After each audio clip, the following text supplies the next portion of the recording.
ভিডিওতে ছেলেটির যে জম্বি অবস্থা দেখা যাচ্ছে সেটি মূলত শক্তিশালী সিনথেটিক ওপিয়ড বা সেন্ট্রাল নার্ভাস সিস্টেম ডিপ্রেসেন্ট জাতীয় মাদকের প্রভাবে হয়ে থাকে। আমেরিকা বা মেক্সিকোতে এমন দেখা যায়।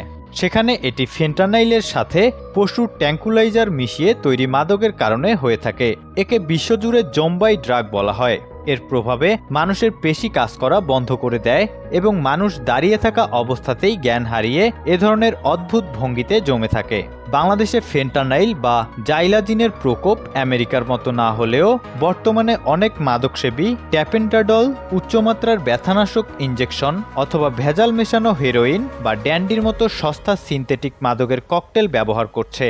মাত্রাতিরিক্ত বা ওভারডোজের কারণে স্নায়ুতন্ত্র মারাত্মকভাবে ক্ষতিগ্রস্ত হয়ে এ ধরনের স্থবির বা হ্যাং হয়ে যাওয়ার লক্ষণ প্রকাশ পায়। জীবন মানেই গতি, জীবন মানেই এগিয়ে চলা, নতুন কিছু করার স্বপ্ন। কিন্তু একটুখানি কৌতূহল, বন্ধুদের পাল্লায় পড়ে নেওয়া একটি ভুল সিদ্ধান্ত আপনার এই সুন্দর গতির জীবনকে মুহূর্তে স্তব্ধ করে দিতে পারে। আসক্তকে ঘৃণা নয়, প্রয়োজন সঠিক চিকিৎসা ও ভালোবাসা। আপনার সন্তান বা বন্ধুকে সময় দিন, তাদের একাকিত্ব দূর করুন। Desk report, Lalmonirhat news.